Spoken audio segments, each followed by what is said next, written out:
Full Moon Radio. I am Chris Baranko here alongside my good friend Ian Mills. Ian, we started out as a Dead and Company podcast. We recorded a handful of episodes covering different shows, ranking songs, etc. Today we revisit our dead roots as we honor the life of the late great Bob Weir, who sadly passed away this Saturday, January 10th, at the age of 78. It's been a few days now. We're certainly not breaking any news. Of course, we did not know Bob personally. We're just fans who are going to reminisce on his life. With that, Ian, I ask, how are you doing, my friend? Yeah, I mean I think it was unexpected for everyone. If you don't know the reason, he got diagnosed with cancer over the summer, and due to treatment complications, passed away a couple days ago. Overall, there were some rumors going around. I think that I found more after the fact when people were talking about it, but overall, like pretty well kept within the family, I think. So. Uh, I think a pretty big surprise for the Deadhead community and music as in large too. Just like the entire American music culture was pretty surprised. Yeah, I've seen, of course, it's my algorithm, but I'm grateful for my algorithm in this instance because it's giving me all the posts that people are sharing about Bob. And it's so amazing that he gave his time to so many different musicians outside of just the Grateful Dead community. You're seeing all these younger artists share what he meant to them and how he was a mentor and a friend mostly to them. So it's been really great to see a lot of people celebrating his life. Of course, when this happens, it's very sad, but it's also a time where we can honor and celebrate because that's what, I believe he would have wanted. He was always about, um, you know, going through the music and being a community. And I don't know, long story short, it's just nice to see a lot of people celebrating him online. Yeah, so I mean, he had talked before about like the 300-year legacy of the Grateful Dead and feeling that like feeling sure that the music was going to go on and carry along the Grateful Dead's legacy with it. Um, and you can definitely tell that from the statements of not just musicians who played with them, but musicians that have played Grateful Dead music or covers that the Grateful Dead did a lot. Members of Fish and um, straight Grateful Dead cover bands and Billy and John obviously and Hmm. a lot of musicians.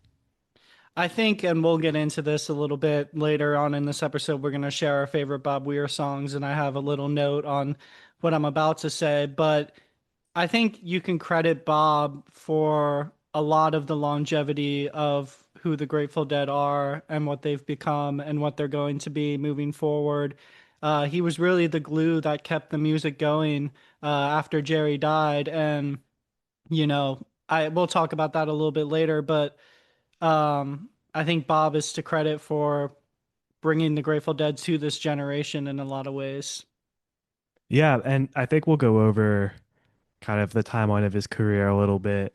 Um, but yeah, like really almost straight after Jerry died and the Grateful Dead, as they were known under that name, stopped pretty Hmm. much right away. Most of the members started up back again under a couple of different names and kind of culminating in Dead and Company when we jumped on a couple of years ago. So yeah, I think very literally was responsible for the music lasting the past 30 years or so. Absolutely. Let's get into a little bit about his life. I'll note a few facts here that lots of people may know, but maybe you're newer to the scene and you're just finding out about Bob Weir.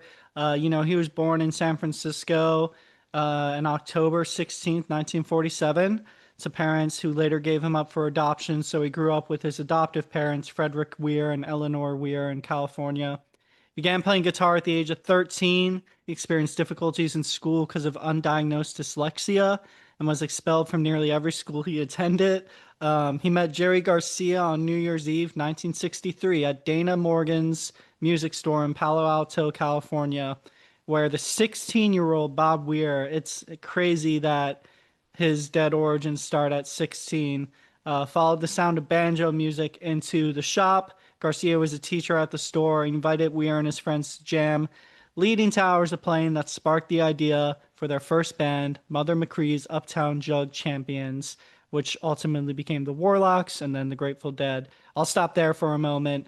Um, Ian, it's pretty amazing the twist of fate that led him to wander into that music store and meet Jerry Garcia. Yeah, I mean, definitely like a classic tale of the Grateful Dead. Um,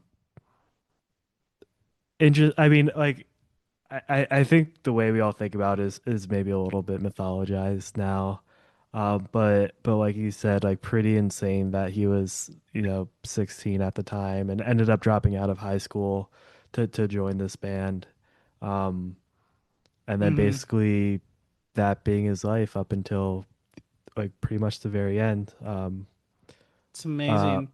and I this isn't fully like in the origin. It's kind of all throughout, but it's been talked about a lot even before now that there's probably no one in history that's played more live shows than Bob Weir over the course of what would it be, 62 years? Yeah, 62 years Yeah, of playing it in one band or the other, like almost straight through. Like even when the Dead were on hiatus, he was playing in his own bands, and then like we said, jumping into other bands after the Dead ended.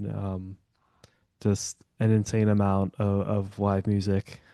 yeah, he truly lived his life on the road, a troubadour in that sense.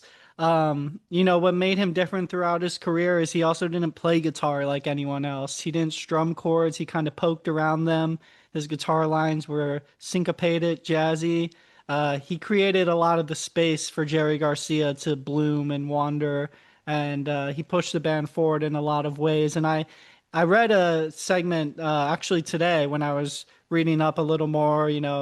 There's been a lot of information about Bob Weir these past few days, recapping his life and whatnot. But there was a period of time when the Grateful Dead, I'm not sure if they were named the Grateful Dead at the time, I think they were, but they were playing shows without Bob. And he had to go back kind of to the drawing board and improve his guitar playing. And I just found that really interesting because I hadn't heard that before. And apparently during that time, he really blossomed as a player and he came back and Phil was really impressed by his playing. So you almost wonder, like, was that needed for him to kind of take that next step and become the Bob Weir that we know and love? I just found that interesting. Yeah, I think pretty much every guitarist has talked about like how unique he is on guitar. Hmm. Um, there's a I think a Sammy Hagar quote. I don't remember exactly, but basically being like you know, he was trying to play like Bob, and he was like seeing things he had never seen before as a very experienced, rock guitarist. Hmm. Um, Something I think is really unique about that is like, and we'll get into it too, I'm sure, in the songs that we think are his best, as sort of like the cowboy, the country sort of guitarist. Um, but he's talked about how he modeled a lot of his playing after like piano chords and think about how you play this sort of rhythm on piano, talking about how he was strongly influenced by McCoy Tyner, who is the pianist for John Coltrane, as sort of supporting Coltrane's leads as Bob was supporting Jerry's leads. So also having that sort of non-country influence as well, I think is obviously there, but a little not thought of in terms of genre. Absolutely. Well, that brings us to the next point, which is Bob the songwriter. Some of the band's greatest songs were written by Bob and his longtime collaborator, John Perry Barlow, who passed away in 2018. Um, and a lot of those songs are the more country songs of the Dead, some of the more Western flair, but also some ones that are way out there, like Estimated Prophet or Playing in the Band can get really out there. So he had a lot of versatility as a songwriter as well. Yeah, and I mean it is I think it is the case where him and Barlow alone would be a notable writing duo. So it is kind of crazy that there's sort of also one half of the Dead with Robert Holman Right. and Jerry Garcia on the other half. And I mean those two pairs, like I don't think I'm breaking any new ground here saying like that's the reason why the Dead are the Dead, and like how they've lasted so long is just the quality and the depth of songwriting they got in multiple different aspects. Absolutely. After Jerry died, Bob kept the music alive. As we mentioned, he played in Rat Dog, a band that let him explore the Dead's catalog alongside some blues, reggae, some Bob Dylan covers, I believe. Later came the other ones, The Dead and Farther, each one keeping the core spirit alive. And he just kept evolving. And I think that's why when Dead and Company came, it felt like the next chapter. And Dead and Company was certainly probably the biggest chapter post Jerry in terms of just drawing massive crowds to their shows. Um, and that brings me to the point that Bob again brought the Dead to a whole new generation of fans. But um, what are your thoughts on kind of the evolution of his different projects? I didn't even mention Wolf Bros, but speak to me about some of the different projects that he embarked on and kind of what they meant to you. Yeah, I mean, I've always found it really interesting how they like simultaneously and I think correctly, I think everyone will agree like ending the Grateful Dead with the death of Jerry Garcia. Hmm. Um, but ultimately just keep going on. Like it's not a coincidence that like the band that kind of like had to keep playing also has a billion cover bands that want to play the music. Like there's something just so entrancing about what Hmm. they had done, you know, for 30 years in the 20th century to keep it going. Which is why I always found it very interesting. And it was probably, at least for me, it was still a couple years. I knew it was happening up their shows in Chicago um, in 2015 Right. as sort of, which was the 50th of Grateful Dead 50th anniversary, right? As sort of like the end, and you know these tickets are going for five figures and all that. Um, because well, I mean, obviously, retrospective, we knew what's going to happen. We'll talk about it in a second. Um, but you also have to be like, yeah, like there's no way these guys are going to stop. Like there's always Yeah. going to be something else. Um, so I wonder if there's a world if they don't real if he doesn't really meet with John Mayer for Dead and Company.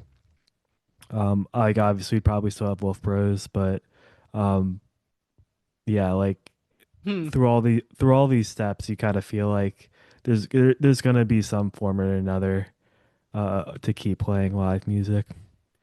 Yeah, it's really interesting if he didn't have that meeting. Excuse me. If he didn't have that meeting with John Mayer, and I believe that was facilitated through Don Was, bassist, of course, with the Wolf Bros and longtime producer. Um, yeah, it's interesting what would have, because there would have been something, some iteration of the Dead, I'm sure that Bob would have been playing on. But would it have been to the extent of Dead and Company? Probably not.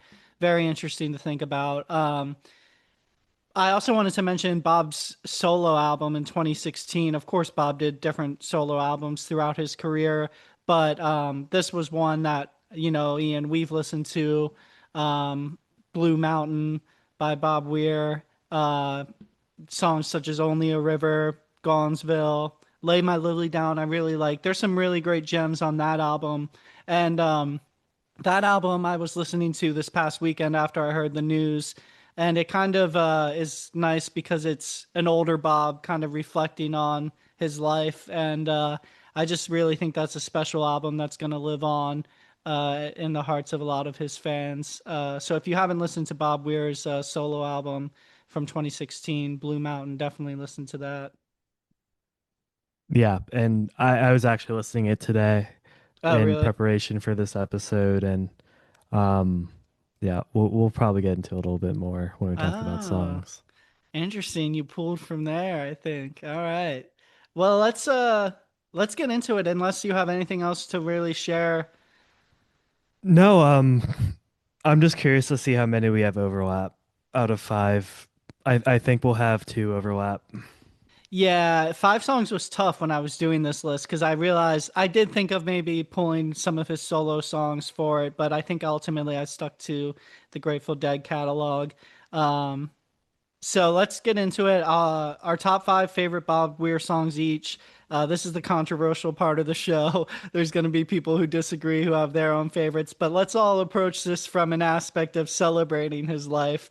And this is all love here. So, my number five, I'll just start. Song for Bob Weir is One More Saturday Night. I'm going with it. Um, and because this is the Bob song, it's a rockabilly groove. It was a staple on every Saturday show. Ian, we've been to our fair of Saturday shows with Den and Company. And it was always kind of funny when this song played because it's like, here it goes again, one more Saturday night. But it's really endearing to me. And I'll never not think of Bob on a Saturday night when I'm listening to the Dead. So for that reason, one more Saturday night had to make my list. Yeah, it did for me too. I All feel like you right. have to. That was one of the ones where, I mean, you kind of have to. It's there's a part of it, and just him in general. Like, I think more in his old age, but maybe always, where he was like a little gruff, a little bit more kind of soft spoken. But there's also something where like it's a joke, like it's kind of a bit. Um, I feel like we have to mention at some part. We probably should have done this in this section before of the short shorts and kind of playing like more like 80s kind of uh Mhm. guitars that they're like a little bit more eccentric than what Jerry was playing. Um and this is a song that's kind of like that where it is like a little bit um kind of a bit for its own sake. Yeah. And like it is fitting that he passed on a Saturday. Like it's I don't know. It's just like a funny thing. Yeah, I was thinking the same. All right, Ian, tell me your number five song on your list for your top five So number Weir songs. 5 off Blue Mountain, Lay My Lily Down. Okay. Um I I was probably gonna do this anyways, but I restricted myself to songs he has a writing credit on. Um and but this was I think gonna be on it anyways. So like this is coming out, I guess almost 10 years ago now. Yeah. Um you get kind of I think where he was at for the past 15 years or so of his career of like slow paced, which is what I think he intentionally wanted for a lot of songs. Um, Maybe a little bit more meditative, which I think was a theme throughout the songs that he was involved in writing. Hmm. But also getting a lot of the country aspects throughout the album, like a lot of like Western references. I think in line with a lot of his songs too. I just Hmm. really like the verse. She was staring at the windswept sea with two pearl-handed pistols and a banjo on her knee. Like I it's one of like the first lyrics that come to mind when I think thinks of songs that he's a writer on. So I don't know. Is that your only song off Blue Mountain? Yeah. Okay, because I do want to mention another song, and that's Only a River, which is, I believe, the opener of the album. Yeah. Um, Another terrific song because what I really like from it is it borrows from the traditional folk song Shenandoah. Um, so that's just a song that I can throw on our list as an honorable mention because that's another terrific song from that album. But I do really like Lay My Lily Down as well. Um, and that's a really good pick. So I'm glad that you brought that to the forefront here. Okay, my number four song on my list is going to be a song that you probably potentially have as well, and it's a very popular one, and it's playing in the band. Um, to me, it isn't so much about the lyrics as it is about the song's structure and architecture. It starts out tight, and then this song just dissolves and it goes into the weirdest jams. There's 45-minute versions of playing in the band. You get Donna hollering on it. It's just a song that to me like really represents the Grateful Dead and of course the spirit of what they're doing and all of them contributing and playing in the band. So for me, that's a song that you don't just listen to, you travel through it, and that's why playing in the band makes the list for me. Yeah, this one I was close on. I almost put it. I definitely agree with you. I think, and I can explain it when we have all the songs out. Um, I agree for those reasons. And kind of if you mix this with One More Saturday Night, um, these were kind of the aspects I was trying to get, but I picked another one sort of in that regard that we'll get to in a second. All right, well, tell me your next song on your list here. Yeah, so this was one I wasn't thinking about doing until I saw it, and I was like, I think this is one that's maybe not considered a Bobby song as much, but it's Cassidy Hmm. off of Yeah, yeah, someone's, so off of Ace. yeah. But I think more there's some songs that feel more Bobby that are played by the Dead and some that feel more by the Dead. I think this one's the latter. Um, but uh written by Barlow and Bob Weir. Um, just I think like quintessential Dead. Um, maybe a little bit more serious and introspective than some of the others. Um, but I think it's just there's a lot of like there's a part of Bobby that was always kind of more mystical. Um, talking about for like he did I think in one of the Dead and Co interviews where he was playing like he saw Jerry in a dream or he saw him when he was playing like stuff like that. And this song always had that vibe with Cassidy referencing the child that like some of their I think crew member had right around when Neil Cassidy died. Um, and sort of that sort of like dual meaning. And I wanted to take a quote out of interview about this song where he gets asked, "Can you talk about how your songs evolve with you on stage?" Um, and Bob says, "Well, after a few years of seasoning, a song will generally get better and easier to deliver. Oftentimes, when I'm writing a song, there are lines that I don't fully understand." And Hmm. then he gets asked for an example and he gives Cassidy. And he says, I couldn't have told you what it meant way back then. And I don't really know if I could tell you now, but I know for myself it can come to mean certain things.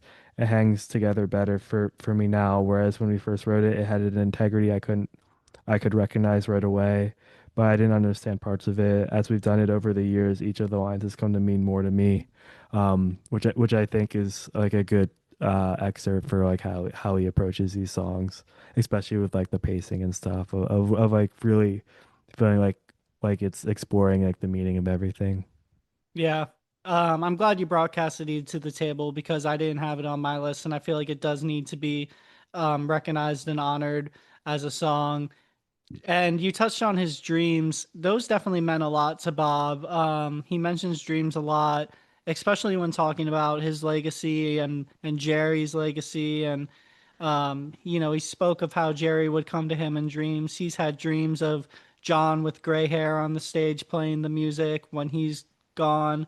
Um, and I believe he even had a dream about the formation of the Wolf Bros, and that's what led him to the creation of that band. So he was really in touch with that kind of mystical side, and it's definitely shown through Cassidy as well. So I'm glad that you brought that to the table. For me, my number three song on the list is one of the most popular, and that is Sugar Magnolia. Um, Now, this is an early favorite of mine in terms of Grateful Dead songs. When you're first getting into the band, it's very palatable. It's an ultimate classic. It's the sound of falling in love and expressing it to the world. It's youthful, it's playful, it's hippie. It's kind of like a van life song of the Grateful Dead to me, if that makes any sense. It's that kind of barefoot type song. Uh, that's what Sugar Magnolia is to me. It's fun. It's that lighter side of the Grateful Dead. And I felt like I couldn't leave it off my list. Yeah, this is what I was considering. I ended up not doing it, but Mm, I'm glad that you put it on because it's just one I've always liked. For the reason that like he's still doing it, he was still doing it in Dead and Company, and there's just something so fun about like him like visibly an old man doing this song that's about like this youthful kind of bubbly mm. romance kind of thing. But it did have like the he always had the energy to do it, which is fun.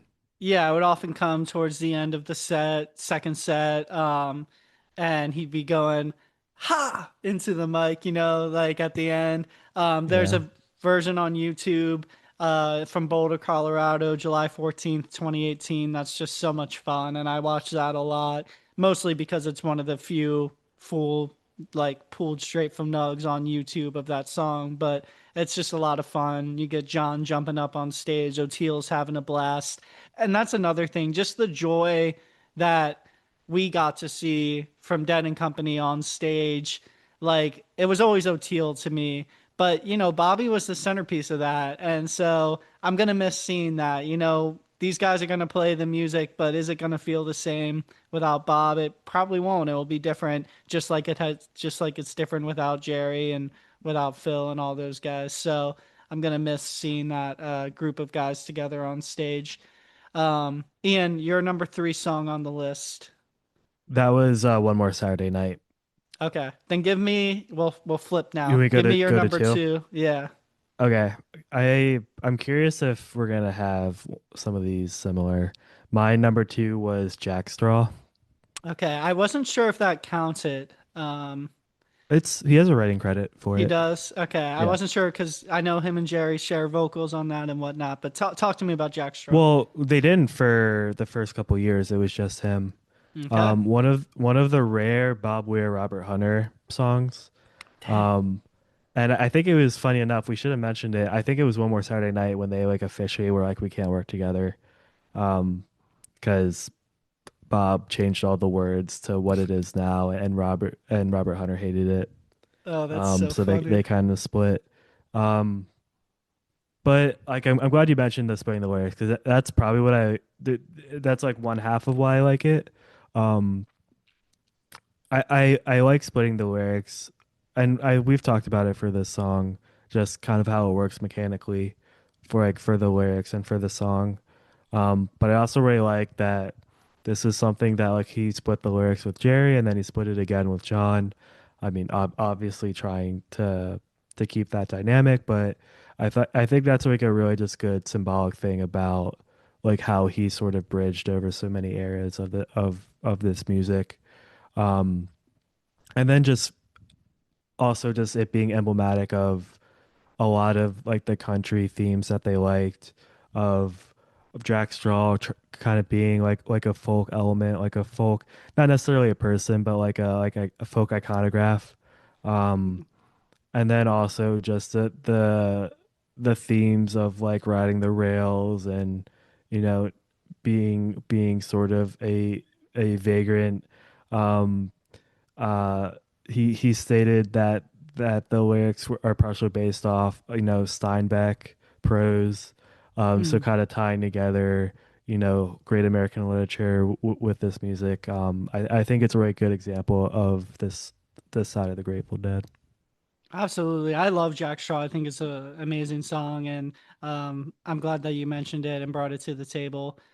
For me, my number two song was Standing on the Moon, Dead and Company version, because that is where it becomes a Bob song. I know that Jerry sang Standing on the Moon with the Grateful Dead, but I think the song took on another meaning with Dead and Company and Bob singing it. The lyrics Standing on the moon with nothing left to do, a lonely view of heaven, but I'd rather be with you. This is not Bob as a rock and roll cowboy. It's him as a man looking back across his whole life, and just some of the imagery too from, Sphere and Bob and the moon and the stars. It was really powerful. I know it's kind of corny because it's like Sphere and it's, so like corporate, and all that. But there was really some special moments with Bob singing that nearing the end of his life. And of course, we didn't know it at the time, but you could kind of feel it in the song when he sung it, that this was a man kind of looking back through the years. And so the Dead and Company, Bob Weir Standing on the Moon holds a special version for me. I don't know if he has a songwriting credit on this, so it might be a little bit of a controversial pool, but I'm going to give it No, to I mean him. that doesn't need to be a requirement. That I did that just to I think more out of my own curiosity. But yeah, no, I totally agree. And I think Mhm. it's another example, kind of like I said with Jack Straw, of like bridging the gap. Like, like this is a case of like kind of, I think fitting into the role of this song, like in Dead and Company, is another good example of that. But yeah, that is like there are a lot of good examples of like overlaying the moon with his face during the show Yes. and Yeah. getting that moment. I always remember one version, a Dead and Company version, where they're playing like in, um, around Bay Area, and like, talking about being in San Francisco in July and like the summer vibes, like I that. think we covered that. Yeah. I Yeah, forget which that show. I think that always kind of played with the crowd pretty well, I think. Yeah. Absolutely. Ian, tell me your number one Bob Weir song. Okay, I don't think we're gonna overlap. It would be kind of crazy if we do. I think I just was surprising with me. I didn't feel it until I kind of knew it was gonna happen. Um, I think this might be, I don't know if it's controversial pick. I think it might be a non-controversial pick. But I think my all-time favorite Bob Weir song um is Black Throated Wind off of Okay. Ace. Um, Kind of similar to Jack Straw. That's why I almost didn't include Jack Straw because of it.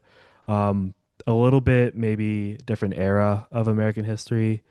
Um, but I think this is like the best example of all the characteristics of Bob Weir's playing in the Grateful Dead, and also not solo, but other projects, um, about sort of being like a hitchhiker, about traveling around, and um, all like these are great American themes.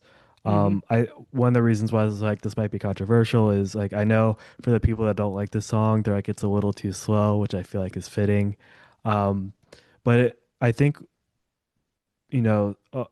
there's quotes of Bob, both like secondary and also from him directly, of being like liking the slower pace to be able to space everything out and really feel the space. And I think this song has always been kind of like that, which is why I think it's the best song to kind of sum up his guitar and mindset musically. And also probably my favorite Bob Weir song. Okay. I love that pick. Yeah. I think of Black Throated Wind with Dead and Company. But of course it's off Ace. I think of most of the context through Dead and Company because that's where I saw the Dead and stuff. But yeah, off Ace, and that's a great pick. I'm glad that you mentioned it and brought it to the table. For me, it is The Music Never Stopped. And that That's a is good pick. because it's a thesis statement to wrap it all together. Um, the Dead could have ended, a dozen times after Jerry died and when Jerry died. And of course, the Grateful Dead did retire as a band name, but like we said, they kept going, lineups changed. Bob kept the flame going. We should all be so grateful. I know that there's naysayers about Dead and Company and some of the other projects, but look what he did for the legacy of the band. Bob kept the music alive. The music never stopped under him, tour after tour. Like we said, he probably holds the record for most live shows all time.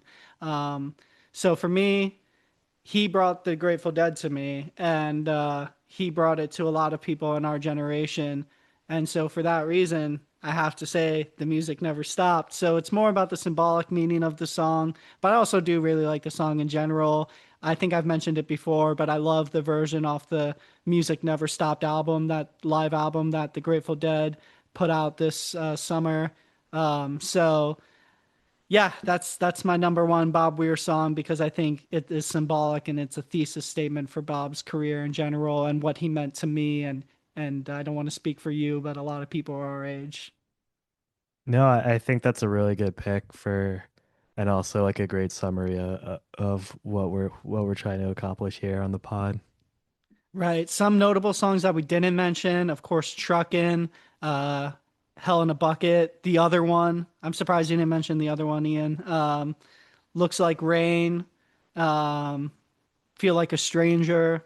Yeah, a lot of great songs that Bob had that we didn't mention. So just wanted to call some of those out.